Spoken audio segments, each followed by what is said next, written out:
नमस्कार मो YouTube channel को आपण समस्त को पुणी थे स्वागत। आज शुणा अवलोकरा कहानी पंचम भाग जार नाम हूँ मौनव्रत बाबाजी कथा। तो चलतु आउ डेरी न करी कहानीटी को आरंभ करिबा। राति पाई सकाळ हेलारू पंडित आउ अवलोकरा निजर नित्यकर्म सारी पुणी तीर्थ भ्रमण बाहरी पड़े। किछि बाट जाइचंदी कि नहीं खूब जोरे बोबाली शब्द शुणागला। मरीगली लो माँ मते रक्षा कर। एकथा शुणी अवलोकरा आगु को पाद बढ़ाइला नहीं। पंडित यह देखी रागी गले आउ पाटी करी कहले, अरे शब्द बारी टिके आगु को चले तापरे कौन होइछ आमे देखिबा। किछि बाट अवलोकरा थरी थरी गला परे गोटे गछ पड़िला। अवलोकरा सेठी पेड़ी पुटुलाटाकू गछ मूले थोई देई नतकिना बसी पड़ला आउ कहला, पंडित महाशय मु आगु को जाई परिबी नहीं। एक कथा न जानी आगु को गले विपद में पड़िबा। तुमे तो त्रिकालदर्शी मते टिके विषय कही मो भय टिके दूर कर तापरे पुणी बाट चलिबा आरंभ करिबा। अवलोकरा ठारू एक कथा शुणी पंडित बाध्य होई बसी पड़ले ओ कहानी आरंभ कले। बुझिलु अवलोकरा, आगे जो नदी देखा से नदीर ना हला कावेरी। तारी कूଳରେ मठ करी जड़े बाबाजी रोचंती। नदीर एपटे जो घर द्वार देखा जाउची से राज्यर ना होउची माकंदिका। तू जेमिति मोर एकमात्र शिष्य तो भली तांकर बहुत शिष्य थिले। आउ गुरुंकर गोटे गुण थिला, से आश्रम रे थिला बेले शिष्यंक सहित कथबार्ता करुथिले, किंतु भिक्षा मागिया को गला बेले मौन व्रत करिथांती। एहा द्वारा राज्यर लोक माने बाबा को बहुत भक्ति करिथांती। गुरु और शिष्य माकंदिका राज्य रे बुली भिक्षा ग्रहण करी जीविका निर्वाह करती। माकंदिका राज्य रे मौन बाबांकर बहुत ख्याति अछि। दिने मौन बाबा भिक्षा करू करू जाई जड़े धनी महाजन दुआरे पहुँचिले। महाजन सोफारे बसी थांती। तांको झियो आनी बाबा को भिक्षा देला। बाबा झियोटीर सुंदर रूप देखी निजको संभाली न पारी एक नयन ताकू चाही रहिले। तापरे तांको पाटिरू बाहरी पड़ला, हाय हाय कि कष्ट कि कष्ट।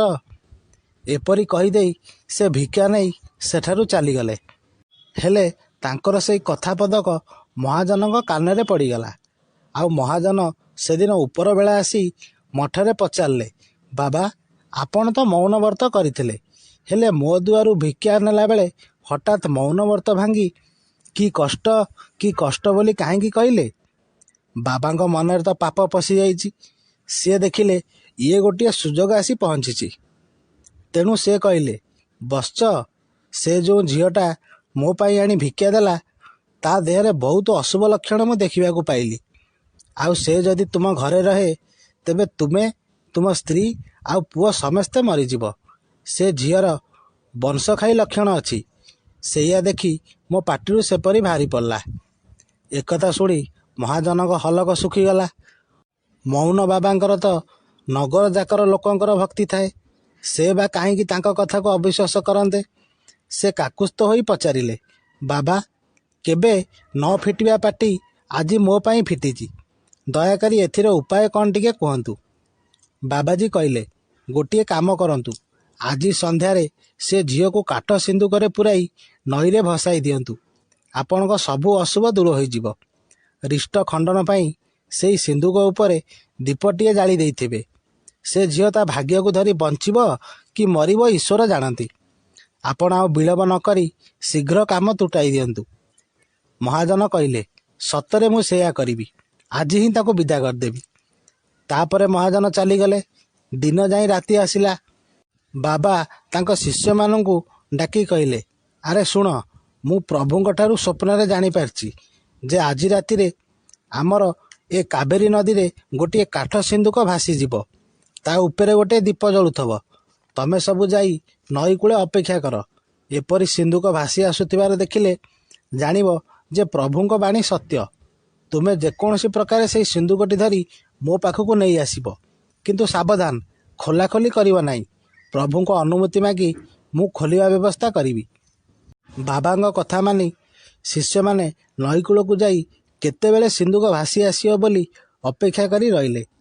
सेपटे महाजन ବାବାଜୀଙ୍କ କଥା ମାନି ଝିଅକୁ ଖୁଆଇ ପିଆଇ ପାଟ ପିତାମ୍ବରୀ ପିନ୍ଧାଇ ସଜବାଜ କରି ଗୋଟିଏ ସିନ୍ଦୁକ ଭିତରେ ପୁରାଇ ଓ ସିନ୍ଦୁକ ଉପରେ ଗୋଟିଏ ଦୀପଟିଏ ଜାଳି ଦେଇ ରାତି ଅନ୍ଧକାରରେ କାବେରୀ ନଦୀରେ ଭସାଇ ଦେଲେ। ଦୈବ ଯୋଗକୁ ଠିକ୍ ସେତିକି ବେଳେ ଜଣେ ରାଜା ପୁଅ ତାଙ୍କ ସାଙ୍ଗସାଥୀଙ୍କୁ ନେଇ କାବେରୀ ନଦୀ କୂଳରେ ବୁଲୁଥିଲେ। ତାଙ୍କ ଆଖିରେ ସିନ୍ଦୁକଟି ପଡ଼ିଗଲା। ନଈରେ ଏମିତି ସିନ୍ଦୁକଟା କାହିଁକି ଭାସି ଯାଉଛି ବୋଲି ସେ ତାଙ୍କ ଲୋକଙ୍କୁ ପଠାଇ ସେଇଠିକି କୂଳକୁ ଟାଣି ଆଣିଲେ। ସିନ୍ଦୁକ ଖୋଲିଦେବା ବେଳକୁ ତା ଭିତରେ ଦିବ୍ୟ ସୁନ୍ଦରୀ ଝିଅଟିଏ ବସିଛି। ତାକୁ ଦେଖୁ ଦେଖୁ ରାଜା ପୁଅ ମୋହିତ ହୋଇଗଲା। ଆଉ ରାଜା ପୁଅ କହିଲେ ସେ ତାକୁ ହିଁ ବାହା ହେବେ। ତେଣୁ ସେ ଝିଅକୁ ପାଟ ହାତୀରେ ବସାଇ ନିଜ ରାଜନଗରକୁ ନେଇଗଲେ ଏବଂ ସେ ସିନ୍ଦୁକ ଭିତରେ ଗୋଟିଏ ମାଙ୍କଡ଼ ପୁରାଇ ଦେଇ ନଈରେ ଭସାଇ ଦେଲେ। ଏପଟେ ବାବାଙ୍କ ଶିଷ୍ୟମାନେ ସିନ୍ଦୁକକୁ ଅନେଇ ବସି ବସି ବିରକ୍ତ ହୋଇ ଘରକୁ ବାହାରିଲେଣି। ଗୁରୁଙ୍କ କଥା ମିଛ ବୋଲି ସେମାନେ ଜାଣିସାରିଲେଣି। ଠିକ୍ ସେତିକି ବେଳେ ଦେଖିଲେ ସତରେ ନଈ ପାଣିରେ ସିନ୍ଦୁକଟିଏ ଭାସି ଆସୁଛି। ଗୁରୁ ଠିକ୍ ସ୍ୱପ୍ନ ଦେଖିଥିଲେ ବୋଲି ସେମାନେ ବହୁତ ଖୁସି ହୋଇଗଲେ। ଆଉ ସିନ୍ଦୁକଟି କୂଳକୁ ଆଣିଲେ। ସିନ୍ଦୁକଟିକୁ ଖୋଲାଖୋଲି ନ କରି ଗୁରୁଙ୍କ ପାଖକୁ ନେଇଗଲେ। ବାବାଜୀ ସିନ୍ଦୁକ ଦେଖି ବହୁତ ଖୁସି ହୋଇଗଲେ। ତାପରେ କହିଲେ, ତୁମେ ସମସ୍ତେ ଏ ପାଖ ଆଖରେ ନ ରହି ଦୂରକୁ ଟିକେ ଚାଲିଯାଅ। ମୁଁ ଏକାନ୍ତରେ ଧ୍ୟାନରେ ବସି ଏ ସିନ୍ଦୁକରେ କ'ଣ ଅଛି ପଚାରି ବୁଝିବି। ଯେଉଁ ଗୁରୁ ମୋତେ ଏତେ ବଡ଼ ସ୍ୱପ୍ନ ଦେଖାଉଛନ୍ତି ତାଙ୍କ କଥା ମାନି ଶିଷ୍ୟମାନେ ଅମାନ୍ୟ କରନ୍ତେ ବା କିପରି? ସମସ୍ତେ ଯେ ଯାହାର ଶୋଇବା ଜାଗାକୁ ଦୂରକୁ ଚାଲିଗଲେ। ବାବାଜୀ ଘର କବାଟ ବନ୍ଦ କରିଦେଇ ବାଉଳା ହୋଇ ସିନ୍ଦୁକଟିକୁ ଖୋଲିଦେଲେ। ହେଲେ ଦୁଷ୍ଟ ମାଙ୍କଡ଼ଟା ତ ସିନ୍ଦୁକ ଭିତରେ ବନ୍ଦ ହୋଇ ରାଗରେ ଥିଲା। ସିନ୍ଦୁକ ଢାଙ୍କୁଣୀଟି ଖୋଲିବା ମାତ୍ରେ ମାଙ୍କଡ଼ଟି ଆସି ଏକା ଡିଆଁକେ ଯାଇ ବାବାଙ୍କ ବେକ ଉପରେ ବସିଲା। ମୌନ ବାବା ଆଶ୍ଚର୍ଯ୍ୟ ହୋଇଗଲେ। ମାଙ୍କଡ଼ ତାଙ୍କର ଦାଢ଼ି ଓପାଡ଼ି ନାକ କାନରୁ ପୁଳାଏ ଲେଖା କାମୁଡ଼ି ଖଣ୍ଡିଆ ଖାବରା କରି ପକାଇଲା। ଇଲୋ ମରିଗଲି ରେ ମରିଗଲି ହୋଇ ରଡ଼ି ବୋବାଳି ଛାଡ଼ି ବାବାଜୀ ମଠ କମ୍ପାଇ ଦେଲେ। ଘଟଣା କ'ଣ ବୋଲି ଜାଣିବା ପାଇଁ ଅନ୍ୟ ବାବାଜୀ ଓ ଚେଲାମାନେ ତାଙ୍କ ଘରକୁ ଦୌଡ଼ି ଆସିଲେ। ସମସ୍ତେ ଆସି ଦେଖନ୍ତି ତ ଘଟଣାଟି ହେଲା ଏଇଆ। ସେମାନେ ମାଙ୍କଡ଼କୁ ଘଉଡ଼ାଇବା ପାଇଁ ଠେଙ୍ଗା ବାଡ଼ି ଆଣୁ ଆଣୁ ମାଙ୍କଡ଼ କୁଆଡ଼େ ଡେଇଁ ଚାଲିଗଲା। ସବୁ କଥା ଶୁଣି ମହାଜନ ଖୁସି ହେଲା। ତାଙ୍କ ଝିଅ ମଧ୍ୟ ରାଜଘରେ ପାଟରାଣୀ ହୋଇ ଆନନ୍ଦରେ ରହିଲା। ବାବାଜୀ ଯୋଜନା କଲେ ପ୍ରକାରରେ, ଆଉ ଘଟଣା ଘଟିଲା କି ପ୍ରକାରରେ। ଏହାପରେ ପଣ୍ଡିତ ଅବଲୋକରାକୁ କହିଲେ, ଆରେ ଅବଲୋକରା, ଏ ଶବ୍ଦ ହେଉଛି ସେଇ ଭଣ୍ଡ ବାବାଜୀର। ବାବାଜୀର ଠକ ଆଚରଣ ସମସ୍ତେ ଜାଣିପାରିଛନ୍ତି, ବୁଝିଲୁ?